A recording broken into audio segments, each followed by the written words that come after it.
Alô, minha gente! Muito boa noite, são 7 horas e 17 minutos, começando o Rodada LDE dessa querida sexta-feira, 16 de junho de 2023. Cadê a musiquinha aqui? Uma musiquinha pra gente animar o ambiente. Agora sim, vamos lá então.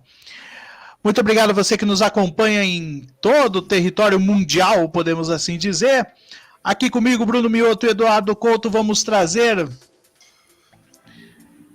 nossas impressões também, tudo que está rolando no mundo esportivo nessa semana. Aliás, sexta-feira muito movimentada, nós tivemos mudanças no cenário do futebol, né? Não temos rodada da Série A do Campeonato Brasileiro masculino, mas nós temos nesse fim de semana quartas de final de Campeonato Brasileiro feminino. É, Brasileirão de mata-mata. Relembrando os velhos tempos, as meninas vão estar na área e aqui na LDE não será diferente. No Bingão, a partir das 3h30. Clássico, hein? Mais um choque rei. Semana passada nós tivemos no masculino São Paulo 0, Palmeiras 2, e aqui nós teremos São Paulo e Palmeiras no feminino, jogo que vai ser lá em Santo André e você vai acompanhar a partir das 3h30 da tarde. Vamos começar dando, logicamente, boa noite com os nossos amigos, começando hoje com o visitante. De Vitória para o mundo, Eduardo Couto. CoutoCast, boa noite. Boa noite, galera. Gente, percebam que hoje eu tô meio improvisado aqui, a gente tá fazendo algumas alterações aqui na casa para melhor atendê-los. E aí, portanto, hoje eu estou no básico, o notebook, o microfone dele e a câmera dele. Então, já peço desculpas aí por um áudio um pouco piorado. Mas, assim, é aquilo, né? Nos desculpamos o transtorno, mas buscamos melhor atendê-los. Exatamente. Estamos fazendo isso para atender bem, para atender sempre, já diz a plaquinha lá. Diretamente da gélida Birigui, no estado americano do Oregon, tô brincando. Hoje da gélida Birigui, fala Bruno Bioto, boa noite, Bruno. Uma fria boa noite para você, Fernando, uma fria boa noite para você, Eduardo. Aqui tá 10 graus de temperatura e amanhã só vai piorar porque vai chegar a menos de 10. Ô, Eduardo, quanto que tá aí em Vitória de temperatura? Olha, tava frio, esteve muito mais frio nos últimos 10 dias. Agora parece que ligaram o forno e o inferno tá chegando. Mas aqui, além do calor, é a secura. Vamos falar bastante de campeonatos aí pelo mundo, assim, que é as seleções, porque nós não tivemos data do futebol brasileiro, nós tivemos vários jogos de seleções e também tivemos aí umas bombas hoje que estremeceu principalmente os cidadãos rubro-negros do meu Paraná, como diria Luiz Carlos Alborguete. Lembrou do Dalborga? Vamos lá então, Bruno Mioto. Vamos mostrar todo o que está acontecendo no futebol. Doa a quem doer. Vamos lá então. Muito bem. Só não tem o cacete aqui. Só não tem o cacete para bater aqui. Cadê meu... Não dá para falar aqui. Cadê meu... É brincadeira. Vamos lá então. Vamos falar então já que é para escrachar, como diria o saudoso Wagner Montes, já que é para escrachar o enólogo Bruno Mioto. O tempo desse merece um bom vinho, hein? Tempo desse Opa! É isso aí, salute pertucci. Vamos lá então. Vamos falar então logo dessa bomba do dia. Tem muitas, mas principal bomba, o Clube Atlético Paranaense, comandado por Mário César Celso. Mário Celso Petralha. Tinha que começar logo com o que me toca. Vamos lá. Vamos lá. De Eduardo Couto. Vamos lá então. Mário Celso Petralha decidiu hoje demitir Paulo Turra e seu coordenador técnico Luiz Felipe Scolari, o Felipão, pentacampeão do mundo. Bom, há informações de que ele estaria sendo sondado e até mesmo já apalavrado com o Atlético Mineiro. E saiu agora há pouco, estaria o Atlético Paranaense conversando com Alexis Stival para assumir o comando do Atlético Paranaense. Vejo muito barulho nos próximos dias. Quem se habilita a começar este debate? Quem seria o voluntário? Olha, eu vou começar como voluntário, mas vamos começar com o visitante. Vamos começar com o visitante. É incrível como o Atlético Mineiro aproveita técnico demitido do Atlético. Quantas vezes você já não viu jogadores, técnicos saindo de um Atlético para o outro? Não é a primeira vez. Nos últimos anos, isso deve ser a segunda ou terceira vez que isso acontece. E mais do que isso, o Atlético Paranaense ele tem muito problema de manter técnico para variar. Não muda muita coisa do país. Mas o Atlético Paranaense ele conseguiu, durante um período, pelo menos, ter técnicos que ficavam um bom período, né? Era um técnico que tinha ali ainda 2, 3 por ano, às vezes, quando ia bem, tinha um só. O que para o Brasil era uma média até pequena de técnicos, né? Segurava bem. A minha questão com essa saída é que me parece um pouco precipitada, porque o Atlético Paranaense não tem o melhor caminho na Libertadores, é verdade, mas é líder. Não tem o melhor caminho no Brasileirão, mas não é um time que tem claras condições de brigar pelo rebaixamento. Então me parece que é uma demissão muito mais política do que de resultado, sabe? Não me parece ser uma demissão que seja pensada em termos de campeonato. E para o trabalho que vinha sendo feito, me parece que se interrompe um trabalho, vai trocar para um outro técnico com um tipo de trabalho muito diferente, e ao ter essa mudança de técnico, quem pode acabar sofrendo é o próprio time. Lembrando que o Atlético Paranaense está classificado na Libertadores muito porque no grupo teve gente que não fez o que deveria, porque se tivesse feito, estaria brigando para de repente ir para a segunda colocação ou, quem sabe, brigar pela Sul-Americana. Está ali 3 pontinhos na frente? Está, mas existe uma certa incompetência dos outros times, porque o Atlético Mineiro, com o time que tem e o técnico, né, da época, lá no início da temporada, já teve aí algumas transformações aí, era um time que era amplamente favorito e muita gente colocava que o Atlético seria o time que passaria dificuldades e só passaria em segundo do grupo. E, inclusive, só conseguindo vencer o jogo na casa dele contra o Atlético Mineiro. Que era uma visão que todo mundo tinha, porque jogar no Sul com o Atlético Paranaense é muito difícil. Então, me parece, por todo esse período, um pouco precipitado. Eu não vou colocar o estadual, porque o estadual, o Atlético, durante muitos anos, joga com o time sub-23, às vezes nem usa o técnico principal. Então, em caso de estadual, para o Atlético Paranaense especificamente, se para os outros já não dá para levar muito em consideração, para o Atlético Paranaense, então, pior ainda para levar em consideração, porque meio que o time principal praticamente não joga esse estadual. É um período que realmente de pré-temporada. Vamos esperar o Brunão dar aquele gole do seu tinto é seco? Tinto. Suave. Tinto, suave, boa. Caiu aqui a internet de novo, então vai ter que ir pelo celular mesmo. Não tem problema. Vamos lá então, Bruno.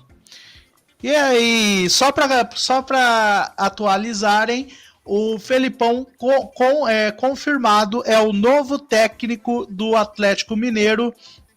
Saiu da aposentadoria e, com isso, assume como técnico do Atlético Mineiro. Provavelmente o Paulo Turra vai ser o seu auxiliar. Vai lá, Bruno. Muito bem, a história começou quando a gente sabe da história do Kudê, ela saiu daquela forma que saiu.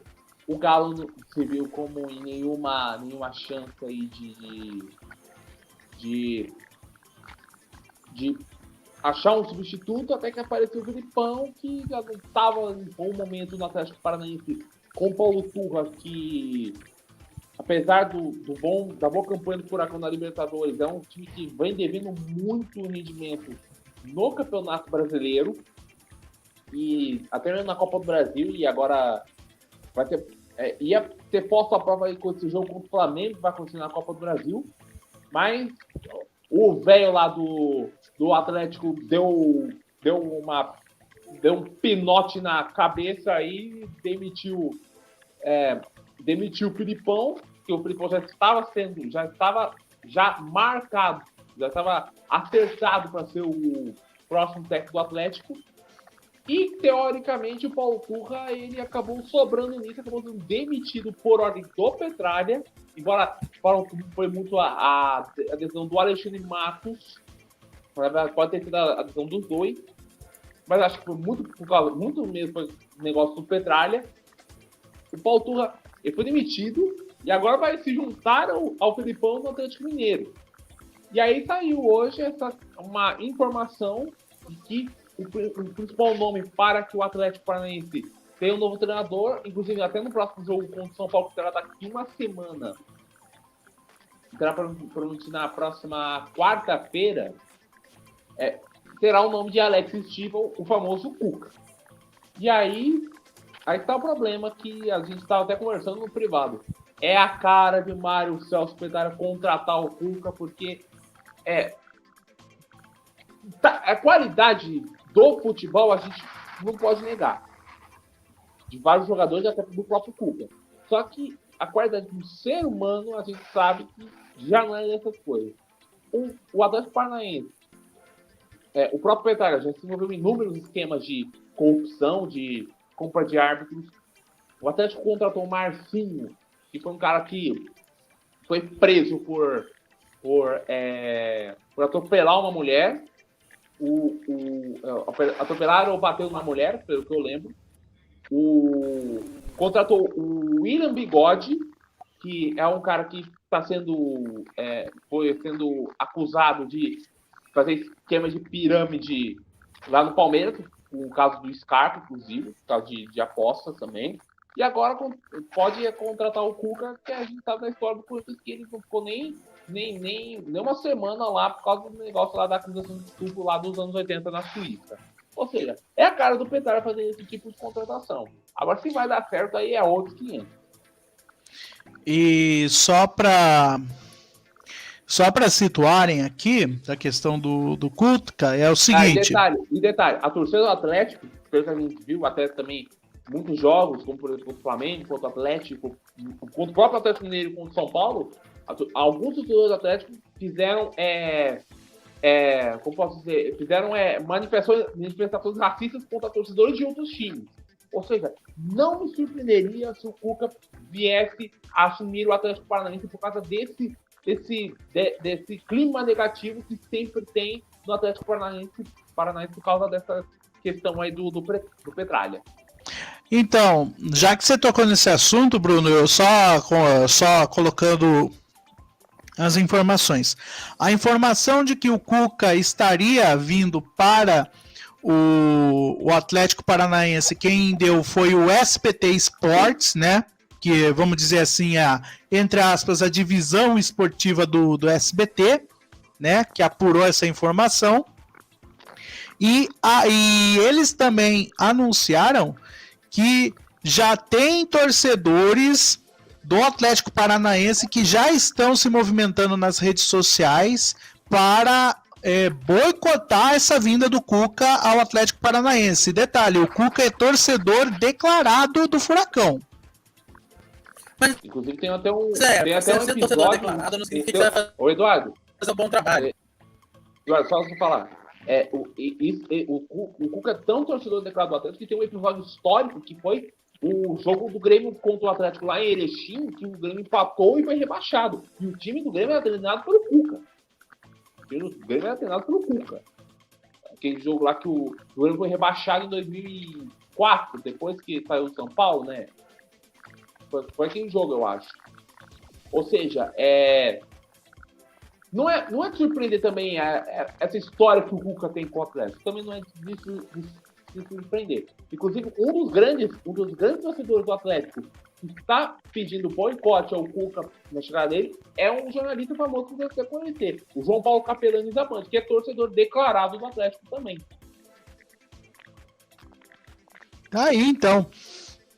Só eu tô caçando aqui no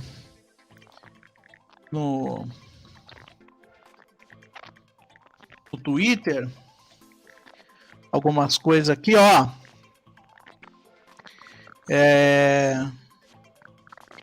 Tem um dos torcedores do Atlético Paranaense que fez a pergunta. Ó, a Transamérica lá também já tinha falado, né? É bom lembrar, teve um aqui que falou, ó, chega de problemas judiciais, já basta o caso Marcinho. Também teve o caso Marcinho no Atlético Paranaense lá também, né? Foi esse que bateu na mulher, né? Isso, ele mesmo. Foi esse. Eu achava que esse era o que atropelou, mas na verdade é o que bateu na mulher mesmo. Então. Ó, já tem gente aqui falando que vai cancelar o sócio torcedor do Atlético. Não, tem uns que... Ó, o próprio Capelanes aqui no Twitter disse que não, hein? O próprio João Paulo Capelanes disse que não quer ver Cuca treinando no Atlético Paranaense. Então, dizem que o outro nome seria do Rogério Ceni. Eu acho que o Rogério Ceni seria um nome, assim, tecnicamente, eu acho que o Bruno também tem ressalvas a Rogério Ceni. Mas entre Rogério e Cuca nesse momento, o nome mais aceito seria Rogério Ceni, né? Sim. Apesar do trabalho ruim que ele fez no São Paulo nesses últimos meses, o Rogério Ceni parece que ele acharia, teoricamente, o clube que é mais adaptado à sua filosofia no Brasil, que é o Atlético Paranaense. O problema é que, imagina o Rogério Ceni na mesma sala que o Petralha. Eu acho que o Rogério Ceni é um bom treinador. Eu acho que o grande problema dele, que é o problema que eu acho que ele pega nos times grandes, que eu coloco o eixo do Rio e São Paulo, principalmente, não porque sejam maiores, mas porque são clubes onde a gente tem jogadores muito caros, jogadores com muito ego, jogadores que muitas vezes não cresceram ali dentro daquele time.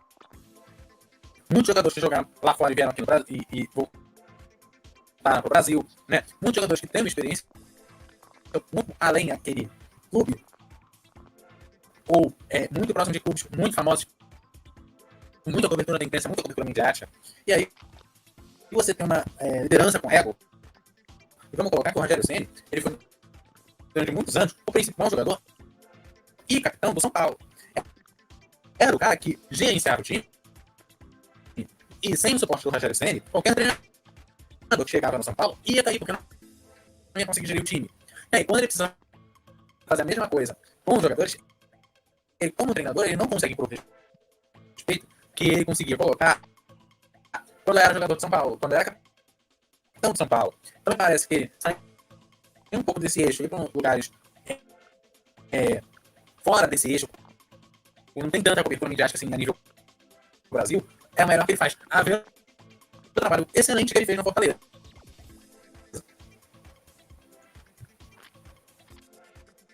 Sim, concordo. No Fortaleza. Fortaleza. Um negócio também. Também lembrei um negócio do Rogério Paranaense, de Pato Branco, inclusive. Sim, verdade, é de Pato Branco. Olha, e também falaram dele no Internacional, né? Que ele e o pai dele são torcedores do Inter, né? Tudo. Mas acabou que não se concretizou. Olha, é aquela, né, gente?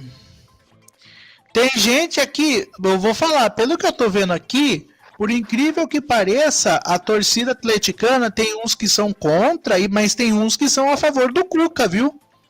Tem uns que são a favor do Cuca treinando o time. O Cuca, né?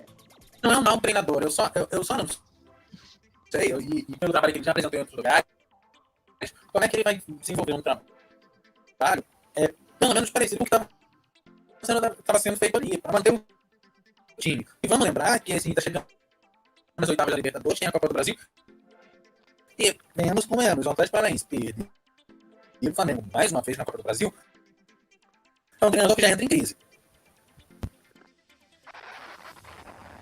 E aí, Bruno?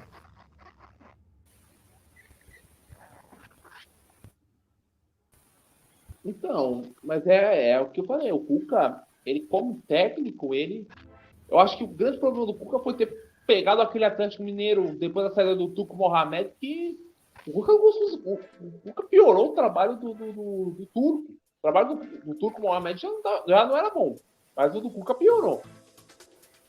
Eu acho que o Cuca, inclusive, pode talvez tentar emular o que o Felipão fez na temporada passada, embora o Felipão fez na temporada passada foi levar o Atlético Paranaense a uma final de Libertadores. Eu acho muito difícil isso acontecer, mas a gente vê que vai ter provavelmente um quase mesmo estilo. Se isso vai dar certo, aí é outros 500. Não é porque o Atlético Paranaense, mesmo se ele fazer uma boa campanha na Libertadores, se classificar na Libertadores, o Atlético Paranaense no Campeonato Brasileiro está em sétimo. Próxima rodada ele pega um confronto direto com o São Paulo, depois pega o Corinthians da Baixada, que historicamente o Atlético Paranaense é muito freguês do Corinthians, e na próxima rodada ainda pega o Palmeiras. Ou seja, a situação do Atlético é complicada. Vai pegar logo os trios de ferro paulista nas próximas 3 rodadas. E ainda pega o Fortaleza fora. Ou seja, se não arrumar um técnico que faça esse time render, o Atlético pode estar ficando em maus lençóis. Mesmo se classificar para a Libertadores. Mesmo se classificar na Libertadores. Na Libertadores, como é sorteio, o Atlético pode dar ruim com qualquer adversário, e na Copa do Brasil ele vai pegar o Flamengo já. E aí, sem técnico, a chance do Atlético passar é praticamente, pode dizer, de quase zero. Quase zero passar do Flamengo. O Flamengo voltou a jogar bem com o Sampaoli, e mata-mata a gente sabe a história. Mas se fosse a gente falar de agora, por enquanto, o Atlético estaria fora da Copa do Brasil. Teoricamente, a Libertadores seria primeiro, mas talvez não faça muita segurança. E o brasileiro pode estar afetado aí pela tabela dos 4 próximos jogos, que vão ser jogos duríssimos para o Furacão conseguir se recuperar. É isso aí. Bom, então vamos... Tá aí nossas impressões aí sobre o caso Cuca, Felipão, Paulo Turra, Petralha, que mais a gente pode colocar aí? Antes da gente parar, eu vou falar o seguinte: o Petralha, ele mexe tanto no Atlético que é só ele sair para cuidar da própria saúde dele que o clube vira uma bagunça. Eu imagino o que faz esse clube se esse velho aí morrer. Vai ser uma desordem impressionante. É isso aí. Bom, vamos falar então do que? Seleção brasileira? Ou vocês que podemos deixar por último, vamos de Nations League? O Bruno Mioto... Vamos de Nations League, mas na verdade eu vou falar de um compilado aí de amistosos, um compilado aí, porque nós temos resultados também na Ásia, na América do Norte e Europa. Temos final. Tá doido pra falar da seleção japonesa dele. Apesar que não tem muito o que falar, que foi 6-0 e o time era El Salvador, então... mas... Eu nem vi o jogo. O grande teste do Japão será contra o Peru na próxima terça-feira. Que é o playoff, né? Não, é amistoso. Amistoso? O Peru, inclusive, ganhou hoje da Coreia do Sul, com um gol do Reina, com passe de adivinha quem? Paulo Guerreiro. O próprio. O próprio. Fala de Paulo Guerreiro, neste momento cai uma lágrima nos olhos de Felipe Leone. E só antes da gente ir para a Europa, também nós tivemos a Nations League da CONCACAF, que, rapaz, que atropelo dos Estados Unidos em cima do México, hein? 3-0 fora o baile. E, inclusive, foi um jogo com fio de Libertadores, porque o que esses caras distribuíram de porrada foi impressionante, parecia Libertadores. Já podemos chamar os dois para jogar a Copa América ano que vem já. Exatamente. E olha, eu digo outra, hein? O Brasil e outras seleções sul-americanas que fiquem de olho nos Estados Unidos, porque os Estados Unidos não é mais uma seleção boba, pelo contrário. Já pode ser considerado uma potência no futebol. Não é pra tanto assim, mas tá indo bem. Final vai ser Estados Unidos e Canadá. Canadá que ainda tá com um bom time que não deu muito certo na Copa, mas na CONCACAF ainda é muito melhor que a maioria dos times. Vai ser um jogo bem interessante entre Estados Unidos e Canadá na final da Nations League da CONCACAF. Então, vamos lá então fazer o apanhado. Vamos lá então fazer o apanhado. Deixa eu ver se eu tenho os resultados aqui da Nations League. Vamos falando passo a passo.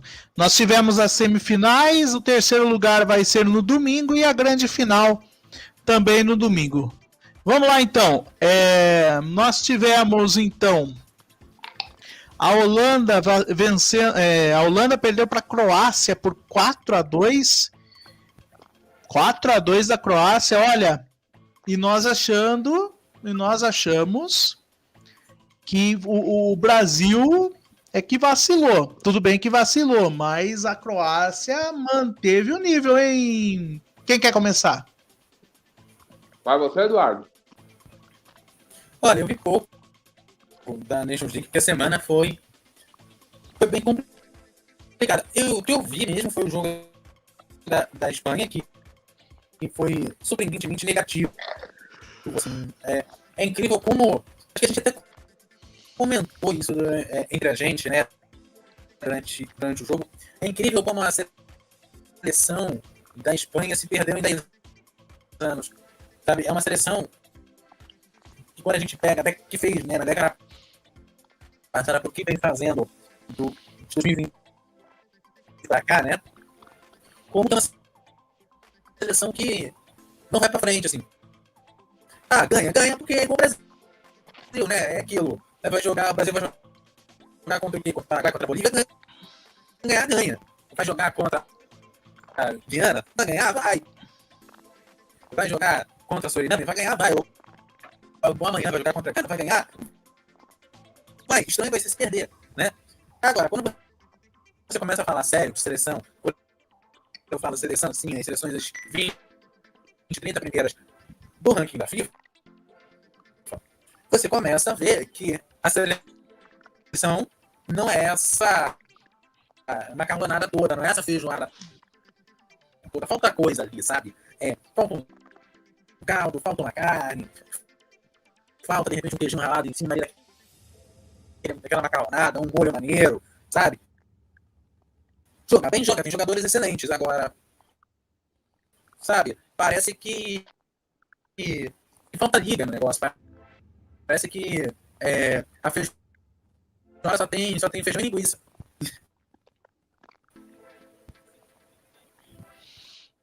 E aí, concorda, Bruno? Você acha que a Espanha tá capenga mesmo? Sim, eu acho que sim, porque o time da Espanha hoje, assim, tem jogadores bons, só que ainda não é aquele time que você fala, olha, mas essa Espanha vai longe. Você tem muitos jogadores que são melhores jogadores dos seus clubes que na própria seleção. Inclusive o gol da vitória da Espanha contra a Itália, que inclusive que fase da Itália, hein? Que fase.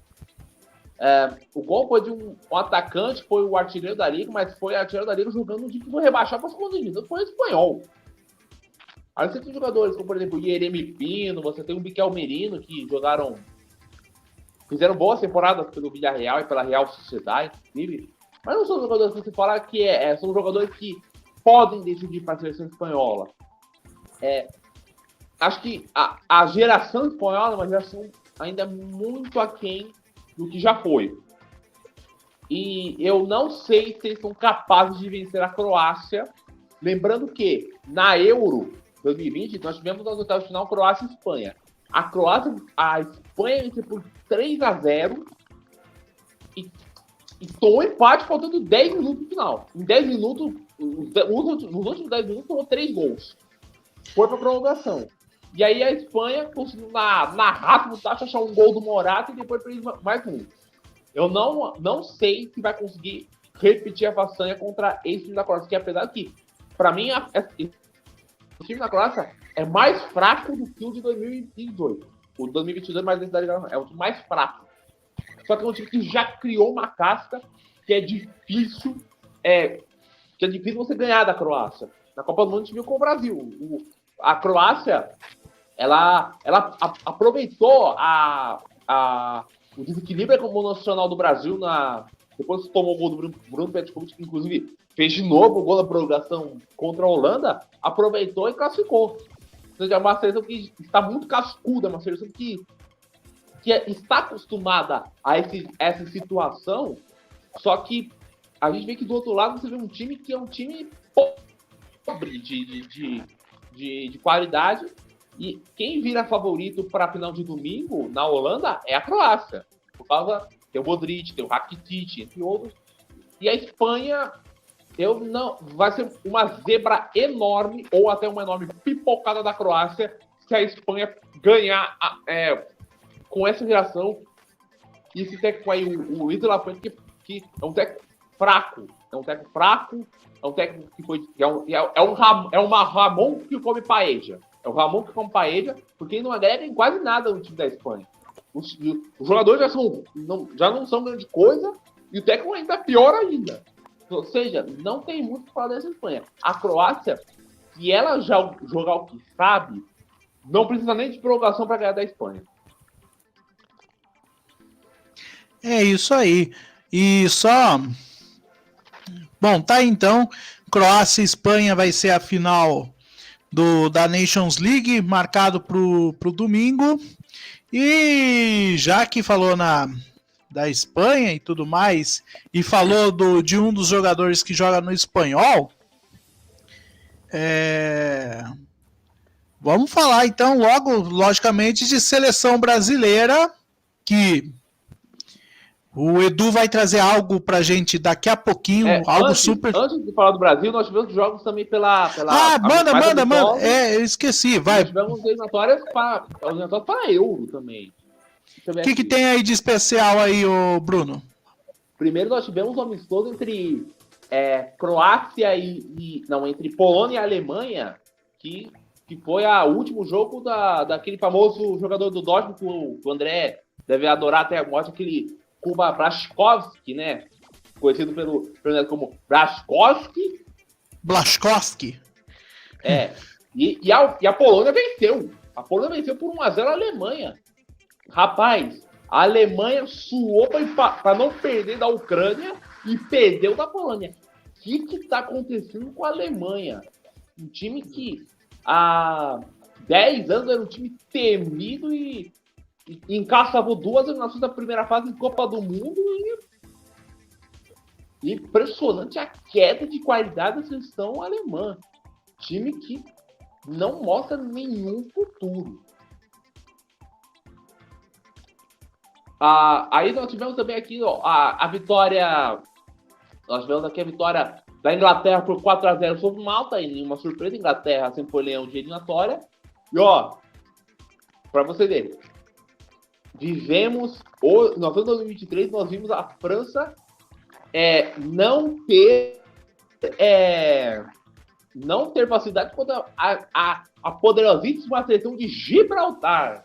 Só foi 3-0 o resultado lá para a França, e praticamente a França sabe tudo bem que a França jogou com 10% da sua cor, mas nós vivemos aí para Gibraltar perder de pouco da atual vice-campeã do mundo, hein?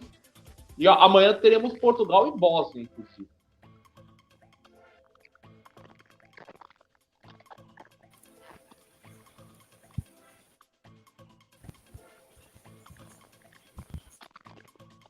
É isso, Portugal é Pode Bósnia. falar. Como? Então esses foram os destaques. Bom, Portugal e Bósnia, e amanhã teremos também Bélgica e Áustria. Um baita jogo esse, Bélgica e Áustria. Bélgica e Áustria e a Noruega do Haaland contra a Escócia. rapaz, Haaland em super alta, né? Venceu semana passada a Liga dos Campeões. Tudo bem que a seleção norueguesa só tem ele de grande destaque, né? Não desmerecendo. Não, E a o Bélgica... Odegaard também, o Solos. Uhum.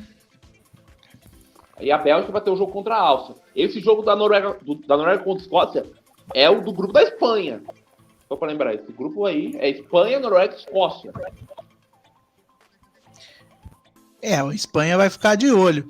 E já que falamos... peraí, tem mais aí um destaque aí, que você falou que vai ter Bélgica e Áustria, Noruega e Escócia. E Portugal e Bósnia. Cristiano vai jogar? Vamos ver.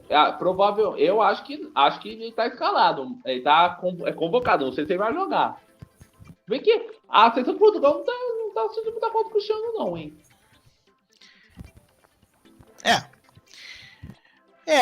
Agora é os jogos das seleções, né? E para falar bem a verdade, antigamente jogo da seleção brasileira se dava aquela pompa, né? Nossa, vai parar o jogo da seleção, né? Ou parar por alguma coisa. Cara, esse jogo contra a Guiné amanhã tá sendo tão flopado que nem o jogo do Marrocos que nós tivemos a última vez, né? Primeiro que o Brasil conseguiu, no sufoco tentou o empate, mas perdeu. Segundo que, mais uma vez, o Ramon Menezes, que conseguiu a tempo, né, ir para a seleção principal, né, que foi eliminado do Sub-20 por Israel. Aliás, que campanha de Israel, viu? Uma super campanha de Israel no Sub-20. E agora... vai jogar contra a Guiné, todas as atenções lá no estádio do Espanhol, né? Qual que é o nome do estádio aqui? Estádio RCDE. O RCDE. É porque é chamado de Cornellà El Prat, popular. Cornellà El Prat, isso. Cornellà El Prat é lá que vai ser o jogo da seleção, Brasil e Guiné amanhã, 4h30. Só que a turma não quis nem saber qual vai ser a seleção, o time que vai jogar. Quis saber do Vinícius Júnior e toda aquela confusão. Ô Bruno, esse amistoso tá sendo destaque mais pelas polêmicas do que pelo futebol em si, porque futebol tá bem em segundo plano quando se fala de seleção, né? Sim, inclusive esse jogo vai jogar de preto pela primeira vez na história, inclusive em homenagem ao Vinícius Júnior, né? Vai jogar de preto. Mas é bizarro esse negócio aí não só para o adversário, mas também para onde foi o adversário, para onde vai ser o jogo, que vai ser na Espanha.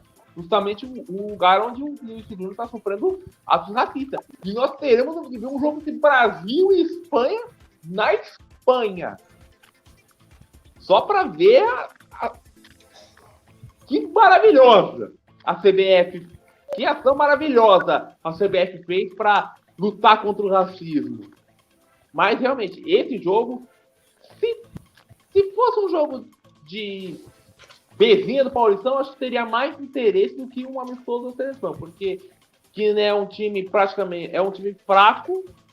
Não devido ao próximo amistoso que vai ser em Portugal contra a Senegal, que aí tem alguns dos melhores times africanos, embora não tá num bom momento. Fez até uma boa primeira fase de Copa ano passado, né? Tem o Mané, inclusive. Mas no jogo de hoje contra a Guiné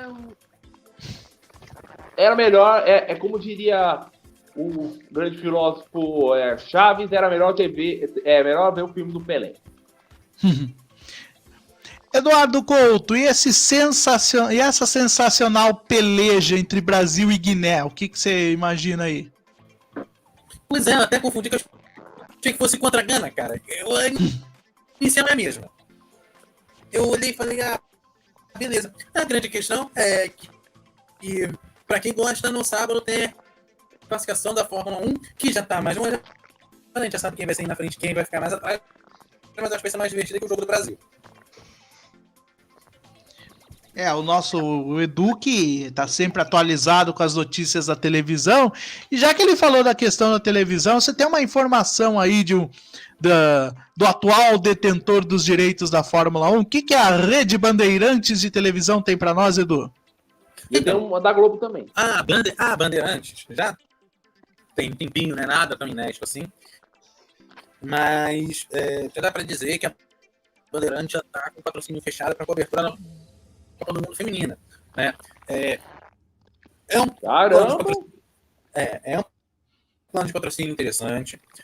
Para a galera que adquiriu aí, né? Eu não consegui confirmar certinho o conjunto de patrocinadores, né? Que fecharam, né? O plano atual tem uma cota master aqui que é dividida entre a TV aberta e os canais digitais, né? Para a TV aberta, pelo valor de tabela, que não é o valor efetivamente que a galera vai fechar, tem os descontos ali, que são dados para as agências de publicidade, né? Mas o preço de tabela beira aí 10 milhões aí para a TV aberta e mais 1 milhão para para as plataformas digitais, ficando aí cerca de 11 milhões na cota master, assim, valor de tabela. Espera-se. Alô, voltamos? Sim, pode continuar. Pode continuar. Tente voltar na cota de patrocínios, porque saiu todo pipocado aqui. Tá. São 10 milhões para a TV aberta e mais 1 milhão para as mídias digitais, são 11 milhões. Eu falo de tabela, pode ter descontos, né, nesses valores. Portanto, não é o valor que a gente pode incluir efetivamente no caixa da Rede Bandeirantes, mas são valores interessantes para um canal que não tem transmissão alguma de jogo. Ele vai fazer somente a cobertura jornalística. Ele pretende fazer entrega comercial com entrevista, melhores momentos, flashes ao vivo e também no digital vai ter uma plataforma de estatística do campeonato com, claro, exibição de patrocinadores, mas aquela coisa que a gente já conhece quando acessa qualquer portal com conteúdo esportivo. A parte legal é que a gente já sabe que vai ter cobertura nos principais produtos da casa. Entre eles, o Jornal da Band, as inserções no Jornal da Noite, basicamente fazer aquela entrega para o esporte total exibido na madrugada. Também no final de semana, o Band Esporte Clube e o Show do Esporte no domingo, que vão ter aí suas principais coberturas. Destaque, aqui eu vou ver se eu consigo até compartilhar aqui com vocês. Não vou conseguir. São alguns dados que a Bandeirantes fala de si mesma, que são dados que muitas vezes a gente não leva em consideração, mas que é importante, já que a Bandeirantes é um dos veículos mais fortes no digital aqui no Brasil. E aí, pensando nisso, a gente pode trazer, por exemplo, dados quanto de TV aberta, quanto do digital, no streaming, seja nos canais do YouTube, seja no site, né? A Bandeirantes hoje dedica mais de 1.400 horas de programação para cobertura esportiva. Não é lá grande coisa. Pensando que uma semana aí tem um pouquinho mais de 160 horas de programação por semana, né? Mas parada no ano é bastante coisa. Mas veja que são aí umas 10 semanas inteiras por ano dedicadas ao esporte. Não é lá uma maravilha, mas já é a principal programação esportiva do Brasil, né? Em 2022, nos seus canais digitais, foi 1,5 bilhão de acessos nos seus vídeos, né? Veja, essa é uma estatística importante. E quando a gente fala sobre a TV, né, vencendo o streaming e batendo muito forte, tem um dado importante que a Band traz aqui no Media Kit dela sobre a média de público que eles conseguem. Obviamente, ela está tentando se vender, mas é um dado legal para a gente levar em consideração, já que é um dado apurado, porque ela não pode vender para o mercado um dado que não seja verdadeiro, né? E aqui é legal a gente olhar as lives do jogo aberto, que tem uma média diária de 915 mil pessoas acompanhando a live todos os dias. O maior streaming do segmento esportivo aqui no Brasil fica em torno dos 330 mil acessos. Então, a Bandeirantes, como empresa de TV, tem 3 vezes mais acesso, comparando o digital com o digital. Ou seja, a gente está comparando um canal do YouTube contra outro canal do YouTube, pegando o jogo aberto, considerado um canal no YouTube, mas um canal de TV aberta ali dentro, contra o maior streaming do segmento, 330 mil pessoas no maior streaming do segmento contra 915 do jogo aberto. Aparentemente, a gente pode esperar uma boa cobertura. Vão ser aí cerca de 45 dias com cobertura dentro da rede Bandeirantes e ocupando aí um grande espaço para as emissoras. A Bandeirantes, ela continua sendo a emissora que mais fala com o público esportivo. Ela continua sendo o principal canal quando a gente pensa em esporte. Pensou em esporte, pensou em Bandeirantes. Claro que na hora de pensar coisas mais específicas, onde que você vai assistir o jogo do seu time, onde que vai passar o jogo da seleção, ou onde que você acompanha um campeonato de futebol, você vai responder a Globo. Mas onde que você consegue acompanhar esporte, ainda é Bandeirantes. É isso aí, tá aí a informação do Bruno Mioto. A Band vai cobrir jornalisticamente futebol. Do Eduardo. Do Eduardo. Do Eduardo. Desculpem a nossa falha. Vai cobrir a Copa do Mundo Feminina e já apresentou o seu pacote de patrocínio aí. Bruno, qual que é a bomba que você tem? Ô, Fernando, só na verdade, de pegar. Pode falar. Eu trago esses planos de patrocínio para a gente poder ver qual o preço de tabela das emissoras, para a gente também entender qual a estratégia delas de cobertura. E a gente, por esses planos, já consegue ver o que esperar. Por isso que eu trago aqui, porque muitas vezes a gente cobra das emissoras fazerem isso. Mas, veja, mandar a equipe para outro país, com todos os custos agregados e tal, se você não ganha um valor X, você não tem como marcar com os custos disso, você vai ter prejuízo. Então veja que é um plano até relativamente barato, pensando que a gente vai ter equipe no local, pelo menos é o que promete o plano de patrocínio. Plano de 11 milhões pensando em TV aberta, né, mais digital, é um pacote extremamente barato, vale a pena, hein? Vale a pena, também acho que vale a pena. E aí, Brunão, qual que é a bomba? Na verdade, ela saiu ontem, na verdade. O Flávio Rico até postou, né, que o narrador titular da Globo para São Paulo não será mais o Luiz Roberto e sim Everaldo Marques. Everaldo Marques é o novo narrador dos jogos dos times paulistas na Rede Globo, fazendo a função que era do Kleber Machado. E, obviamente, o Kleber Machado ele não casou com o público paulista. Então ele vai fazer só jogos mais importantes, mais da seleção, como era o caso do Galvão Bueno. Então, no caso, o Luiz Roberto passa a ser o narrador número 1 da Globo e o Everaldo Marques o narrador número 2. E provavelmente o posto de narrador número 3 vai ficar com o Villani, conforme você colocou, né? Já é o Villani. Já é o Villani. Então, o narrador número 4, ou no caso, a narradora número 4, vai ser a Renata Silveira, né? Uhum. Então, vai lá, Edu. A Renata, que deve estar na cobertura da Copa do Mundo Feminina. Aonde eu vi, até onde eu pude perceber, ela deve narrar 1 ou 2 jogos ainda na fase de grupo. Tá? Mas a confirmar as escalas, pelo menos tem sido ventilado, que pelo menos ela vai ter aí essa maioria dos jogos, mas talvez não dê para ela cumprir todos os jogos, aí dependendo de agenda, de escala e etc. Mas teremos várias mulheres cobrindo a Copa do Mundo Feminina também em loco. É isso aí, então. Bom, é isso. Infelizmente não temos os destaques dos outros times, porque, assim, destaques rapidinhos dos 4 grandes. O Santos acertou a compra em definitivo do Soteldo, né? Vamos ver se temos outros aqui. Essa é a principal notícia do Santos.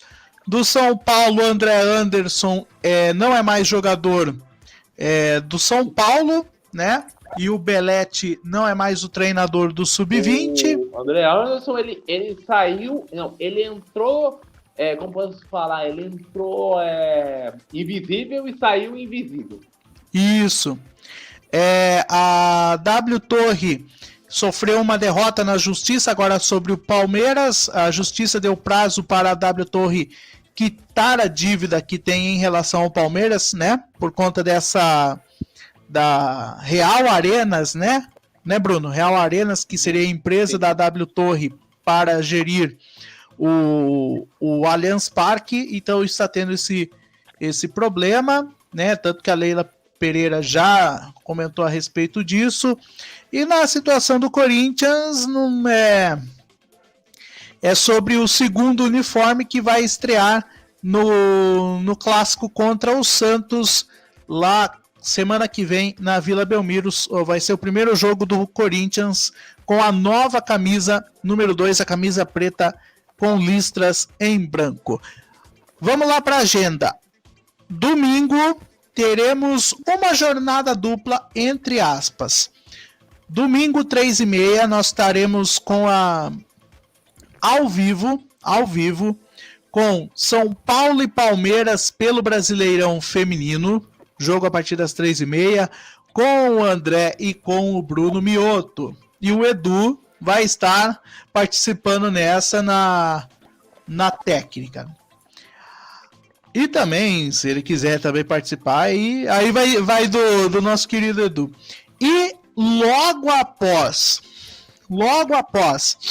São Paulo e Palmeiras, eu vou estar trazendo para vocês as emoções do Grande Prêmio do Canadá de Fórmula 1, que não vai ser ao vivo, logicamente, vai ser um AT, né? Uma audiotransmissão, mas vai ser uma corrida em áudio na íntegra para vocês, beleza? Edu, Bruno, querem deixar aí um jabá seus aí, um recado que vocês querem falar para encerrar o programa de hoje? Vai você, Eduardo, ou vai eu? Vai lá você. Vamos ter mais aí uma semana de seleções e nos vemos domingo aí com São Paulo e Palmeiras pelo Brasileirão Feminino. Que, rapaz, é uma salada de transmissão que vai ter. Vamos ter Cruzeiro para Minas para a parte de São Paulo. Teremos Ferroviária Inter para o Rio Grande do Sul e a região de Araraquara. E o São Paulo e Palmeiras para o resto do estado inteiro. E o Flamengo e Santos para o Brasil e a... O Brasil e a... Baixada Santista. Tá aí, então. E aí, Edu?